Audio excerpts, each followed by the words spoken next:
My very favourite moment in The Lord of the Rings is that special scene when Aragorn returns, the return of the king. There's been a series of bloodied battles, weary wars. There's been many dark moments. But suddenly, riding on a horse, cladded in kingly attire, is Aragorn, coming back to Gondor. And as he arrives, you can see the faces of the people, filled with anticipation, relief, and excitement. The king has returned. Streets are filled with banners of celebration. Noises can be heard from afar as he rides in wielding his sword. The people are overwhelmed by celebration and joy. The king has returned. He is crowned with the crown, and the people rejoice. And we are left with this stunning scene of unity in the kingdom and of great confidence and hope. The king has returned. What an emotional moment that is. Tolkien, I think, just captures it with absolute brilliance. Well, the passage that we're going to look at this evening is a very emotional moment in the history of the people of Israel. And what's going on in this particular moment, I think, is captured in the words of Matthew Henry when he describes that David's army was in triumph, yet David was in tears. The enemy of David was his son Absalom. And Absalom is now dead. And the death of Absalom, which has been an individual who has caused much grief to the nation, his death has resulted in an epic moment of triumph. But David isn't celebrating. David is filled with tears and grief. It is his son, his only son, his son, dear son, Absalom. Yet in this emotional moment, this critical moment in the life of the nation of Israel, it becomes necessary for the king to return to Jerusalem. Yet the stunning thing in 2 Samuel 19 verses 9 through to 43 is his return is met with difficulties. It's not the return that we would expect. It's an exciting return, but at the same time, it's a really disappointing return to Jerusalem. There aren't banners filling the streets. There isn't an air of optimism and ultimate excitement and hope. The king is back, but we're left empty upon his return. There is great things that happen upon his return, but there's other things that just don't seem to be resolved. The return of the king, but it's a return that leaves us excited but disappointed. Well, with this in view, I want to walk through this narrative before us in 2 Samuel 19. And as we walk through this important event, David's return as king to the nation of Israel, I want us to see a mixture of things going on in this chapter. I want us to be able to see some profound lessons of grace, but I also want you to see lessons of limitation. We're going to look at this episode in David's life through three key words, and these words really capture the flow of the scene. We begin, first of all, with a dispute going on in the nation. And this dispute is found in verses 9 down to verse 15, And the dispute actually breaks out in the northern part of the kingdom, the 10 tribes of Israel. They start having conversations among themselves, and they acknowledge a very important fact that has just transpired. Absalom, the usurper, the aggressor, the opponent of David, is dead. And this gets them thinking. They look back in the history of David's campaigns, and they remember his many victories. They remember his amazing moments. You can picture the conversations, can't you? Who's got their favorite David story? And they share them. You remember when David did this? You remember when David did that? We were advancing. We had victories. We had good times. But then there was the Absalom scenario. David was on the run. David was fleeing from the scene. We were divided. Things weren't going the way we would like it to go in this kingdom. But Absalom now is dead. And the one who had the past victories, David, he's alive. So why isn't he back? Oh, of course, David was mourning. David was grieving. But the nation needed their king. They needed the king back on the throne. They needed stability. They needed to go forward. And a dispute was happening amongst these northern tribes in regards to why David isn't yet back. They want him back. And they want to bring him back. Now, this news of a dispute, mentioned specifically in verse 9, this news comes to David. And when David hears this news, it presses upon him that the nation does need stability. The nation does need a king, and he is that king. So David recognizes the need to exercise his leadership and to provide the necessary stability for the nation. David's solution to the nation's instability is a nation in crisis needs the presence of the king. It took a bit to get it out of him, though. It was the idea of the northern tribes. So David calls to himself 2 of his priests.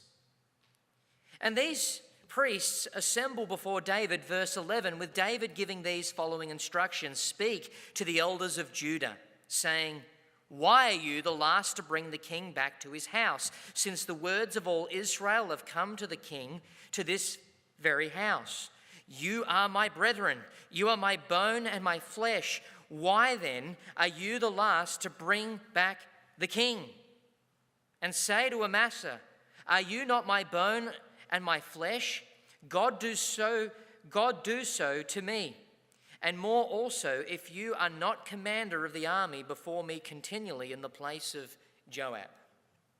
So what's going on here is the northern tribes of Israel have been disputing amongst themselves, saying, David was victorious, Absalom was an usurper, Absalom is dead, let's bring David back. David needs to be on his throne. We need stability in our nation. David hears this news and he responds by going to the southern part of the kingdom, the region he is from, those who are in his closest quarter, those in his proximity, and he says to them, guys, why didn't you ask for me to come back? You should have been getting excited about me coming back. And David stirs them up. We read in verse 14, so he swayed the hearts of all the men of Judah, just as the heart of one man. He persuaded them. He stood before them with strong speech, great rhetoric, with persuasion. He swayed their hearts. He moved them into the direction of thinking as one. The northern tribes wanted to bring David back, but David goes to the southern part of the kingdom and he has to persuade them to bring him back. But they get on board with it, and they are persuaded. So David, seeking to bring stability into a kingdom that is experiencing dispute, a kingdom that has been hit hard with some difficulties that the kingdom has undergone the last number of years, is going to be stabilized through the king's attempt to steady the nation by means of his presence and by means of his persuasion.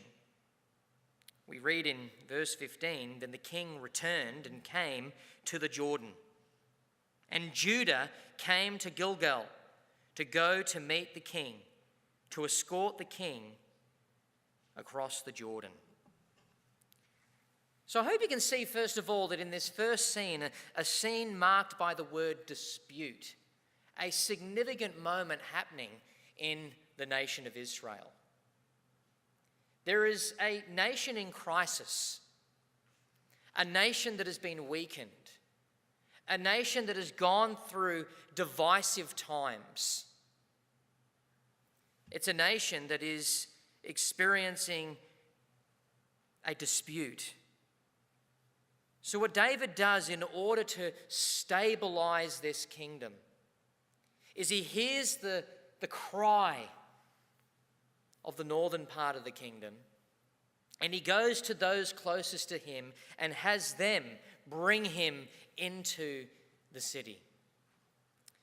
The very first thing I want us to see in this first scene is that here we have an attempt to bring stability with persuasion. But notice David doesn't persuade every single heart of the nation. David just simply persuades those of Judah, those who are closest to him. Now, we'll come back to this in just a moment as to the consequences of this. But the very first thing I want you to see here is stability comes to a nation by means of the king's presence, by means of the king's persuasion. It's not a perfect presence, because David's presence will not bring the awe and the fanfare that it should. David's persuasion will not win every single heart. But in a limited way, in a clunky way, and in a messy way, the king hobbles back in to Jerusalem. He's there. The king's presence has come, and the king's persuasion has brought this about. Let's look at the second scene.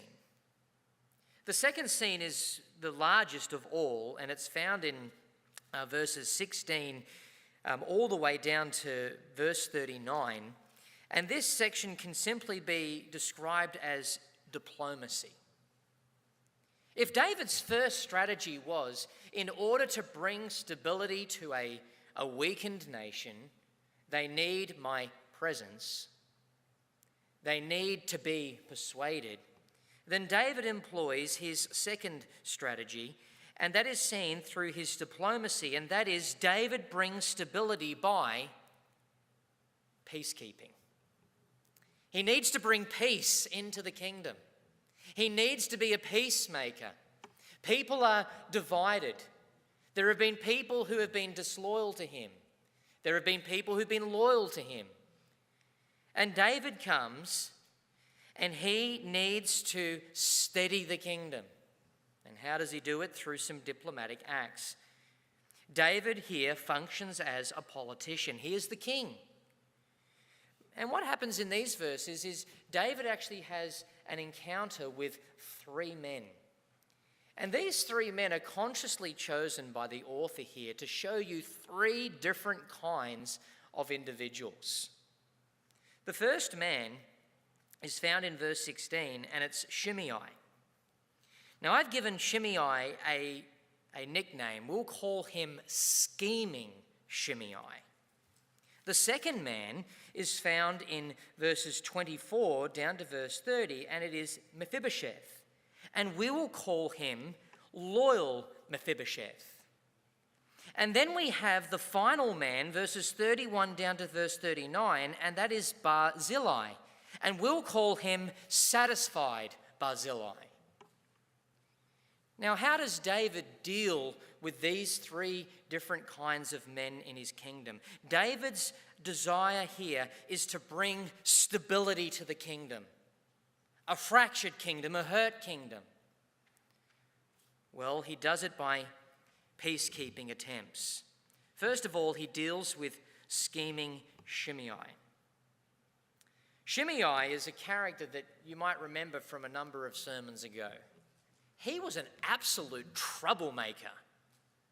Remember, David was traveling with his men, and Shimei runs up to them and he starts cursing them. He picks up stones and just piffs it at them. And as they're sort of marching on, one of David's commanders says, "Should we just lop his head off?"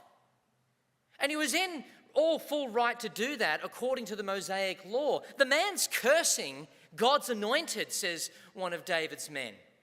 But David shows restraint and says, no. We will entrust it to the Lord.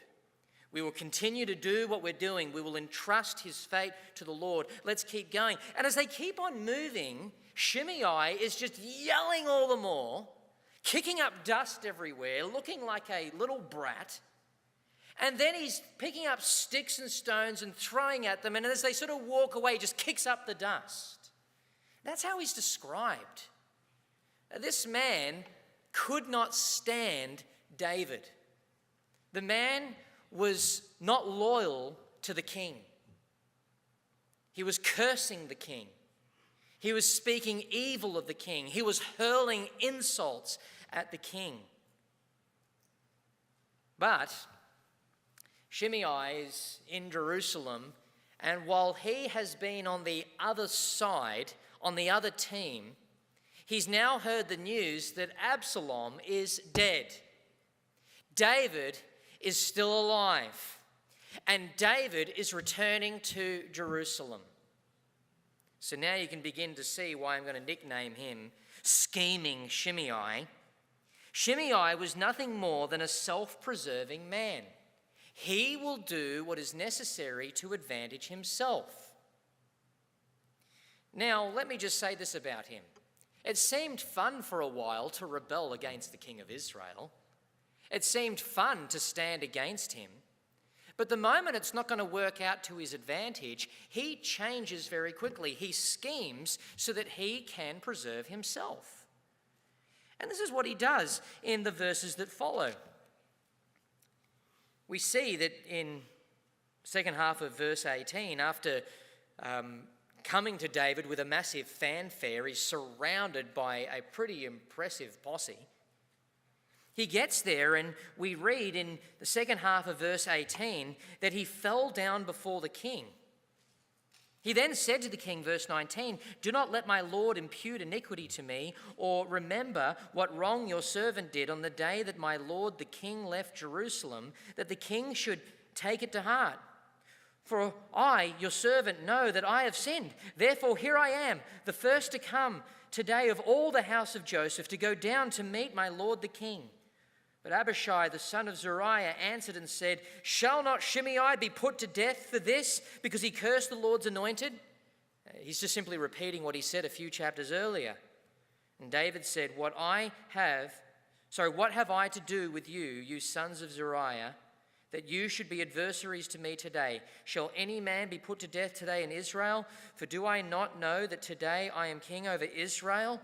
David is saying, we don't need any more bloodshed right now in my kingdom. We need peace. So David makes an oath and says to Shimei, "You shall not die." And the king swore to him. David makes a promise that will be binding as long as King David is alive. It will be communicated later on to his son Solomon concerning the promise made to him.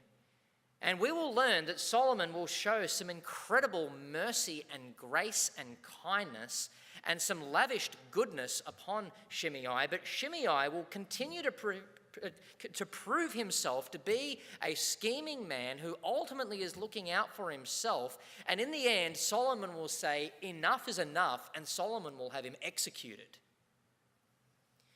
But what I want you to see here with David is David does something astonishing.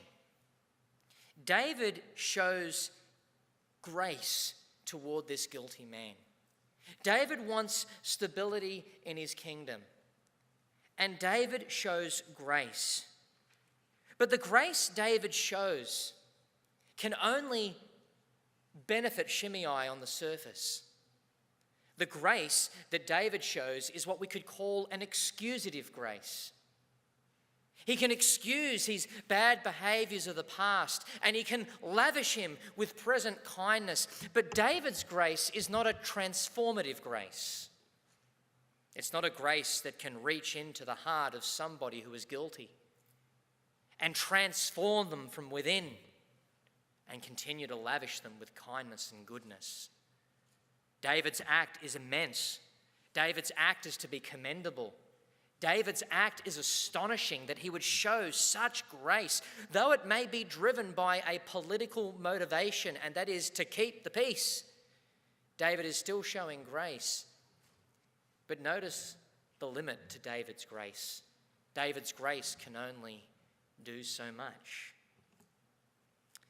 We now move to the next character, and this is loyal Mephibosheth. This is the son of Saul. He came down to meet the king. And as he comes down to meet King David, he looks like a mess. Like the guy hasn't cut his mustache for a long time. He hasn't cared for his feet nor washed his clothes. He wouldn't look very pleasant, and you could tell that he was coming by your nose. This man is a complete mess, disheveled. But this sight says something about the man. This sight is not a picture of a man who has just bad hygiene habits. This is referring to a man that has been in mourning. This is referring to a man that has been mourning for David. A man who has been longing for the return of the king. A man who has been unwaveringly loyal towards this king. He had been like this from the day the king departed and the day he returned in peace. So it was when he had come to Jerusalem to meet the king, verse 25, that the king said to him, "Why did you not go down with me, Mephibosheth?" What David here is asking is, why were you not loyal to me? Why did you not come?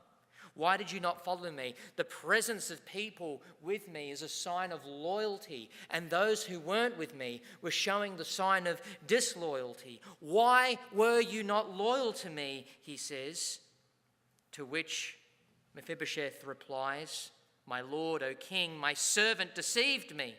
For your servant said, I will saddle a donkey for myself that I may ride on it and go to the king, because your servant is lame. And he has slandered your servant to my lord the king. But my lord the king is like the angel of God, therefore do what is good in your eyes." What Mephibosheth is saying here is, David, what you don't understand is you were deceived. I wasn't here because I was disloyal. I was here because I was loyal to you. A liar has transgressed, a liar has slandered concerning me. But then look at his immense humility and loyalty to David. He says, "But, king, though I have been loyal to you," and the evidence was actually seen in what he looked like. The fact that he had all the signs of someone who had not kept himself the whole time David had been away was the evidence that he was sincere. This was not a lie. This was not deceit. It was evident. David could have seen it with his very eyes.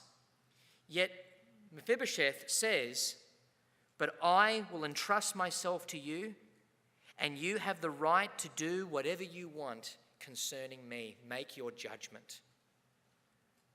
This is rather incredible.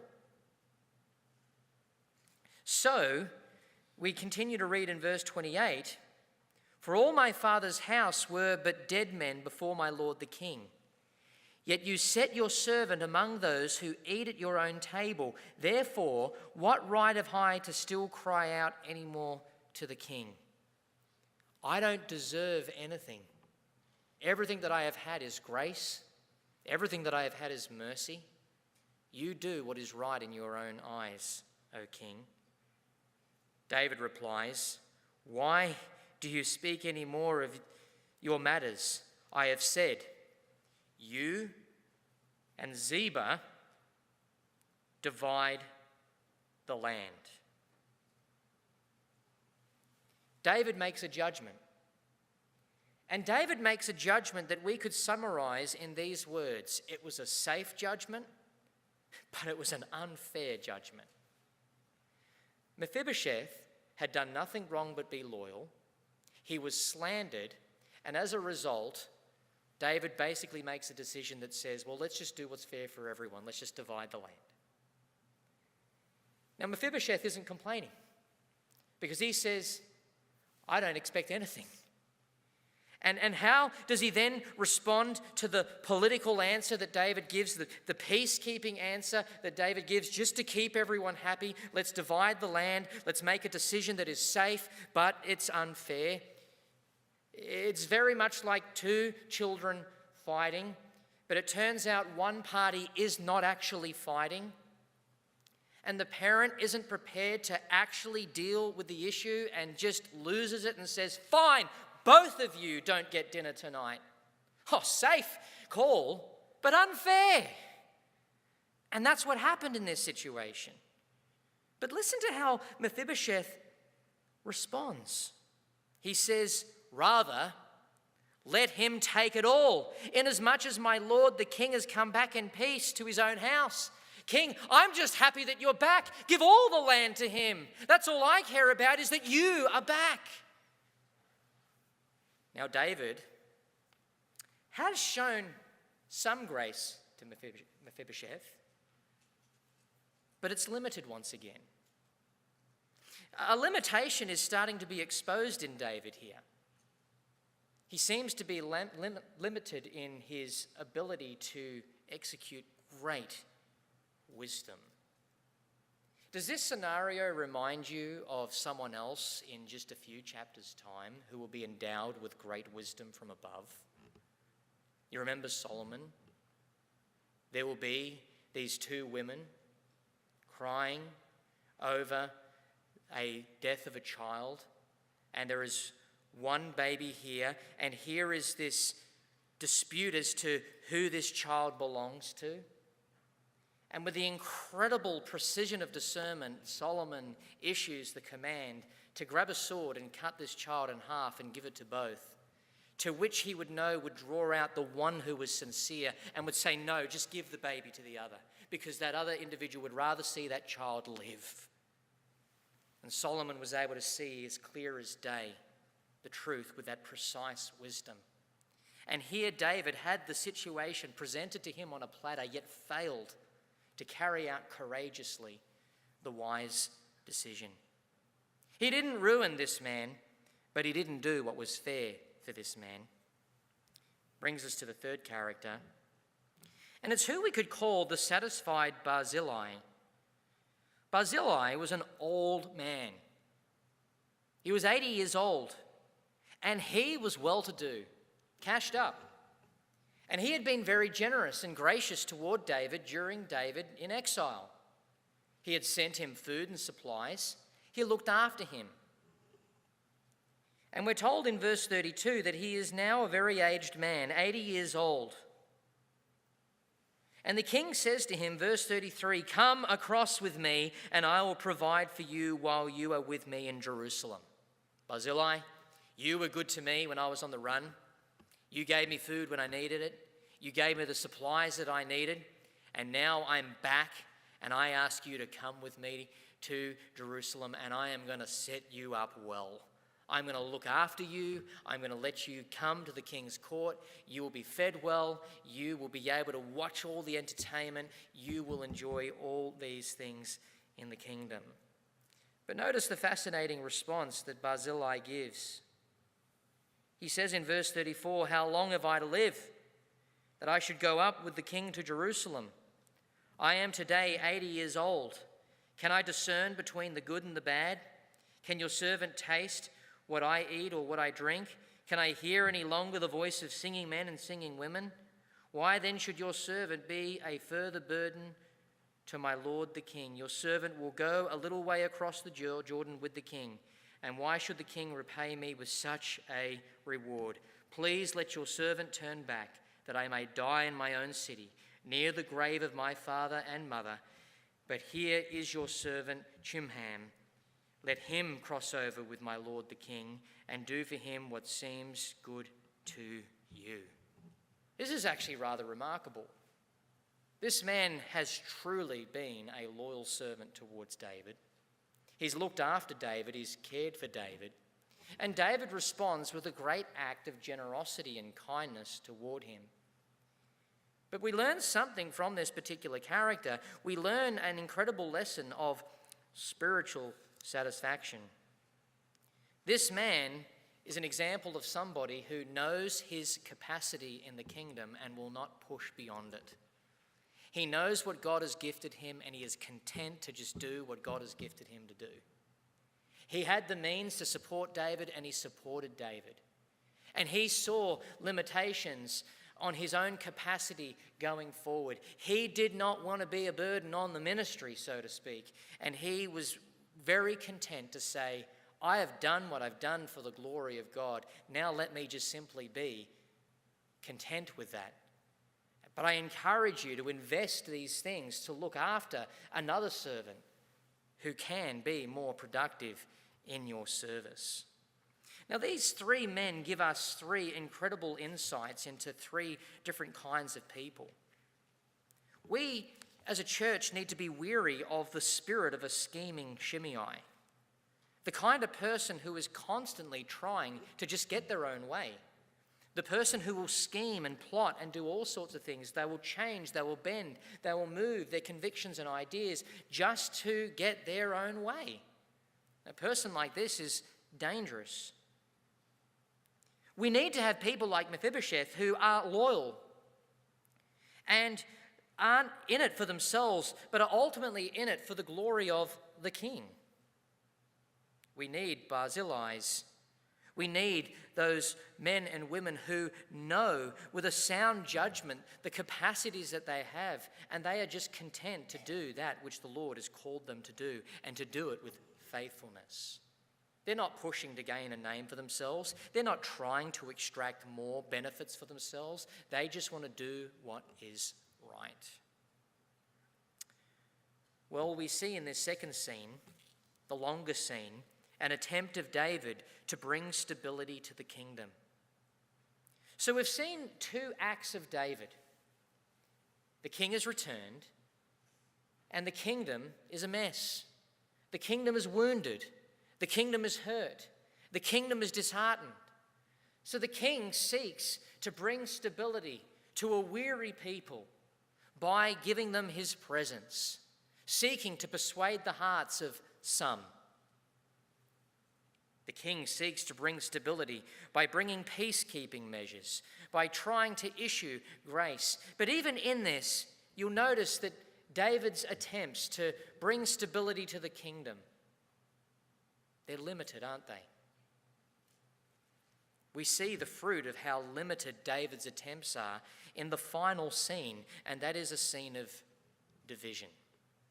Have a look at verses 40 down to 43.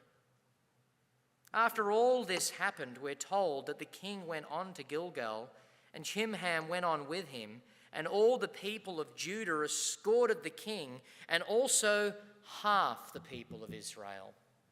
You see that? David has the hearts of all the people in Judah, but only half the people of the north.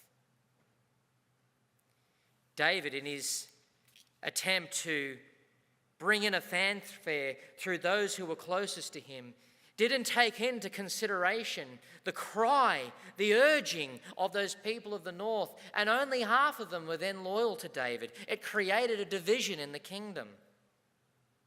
All the king's return that had attempts to bring stability were only limited attempts. He's followed by the people of Judah and half the people of Israel. But just then, all the men of Israel came to the king and said to the king, "Why have our brethren, the men of Judah, stolen you away and brought the king, his household, and all David's men with him across the Jordan?"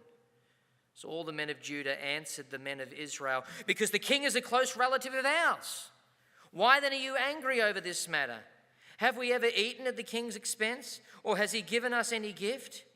And the men of Israel answered the men of Judah and said, "We have 10 shares in the king, that is 10 tribes. Therefore, we also have more right to David than you.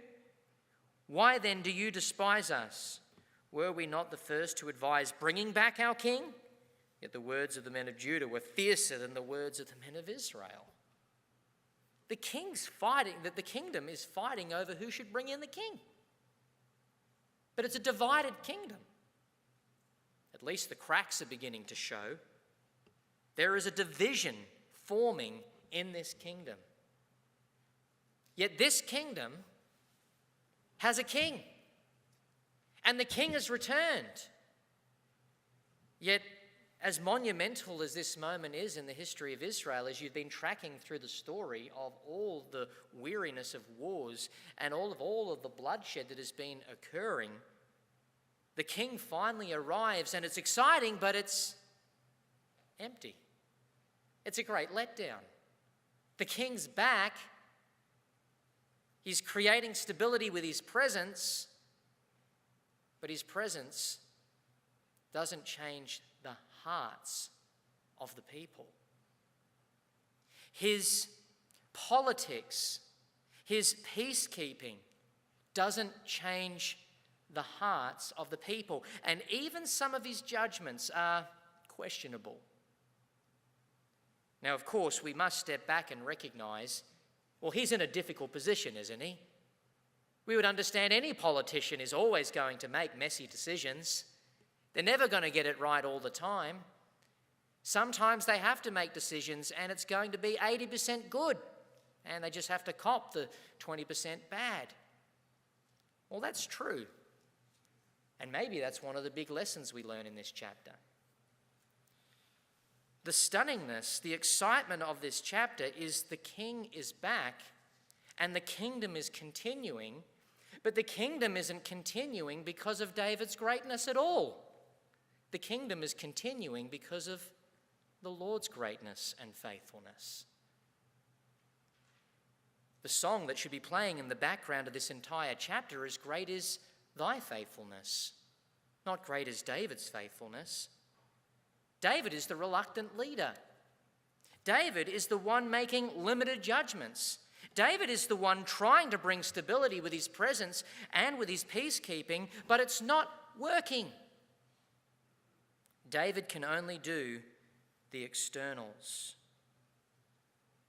David is back, but the kingdom isn't humming.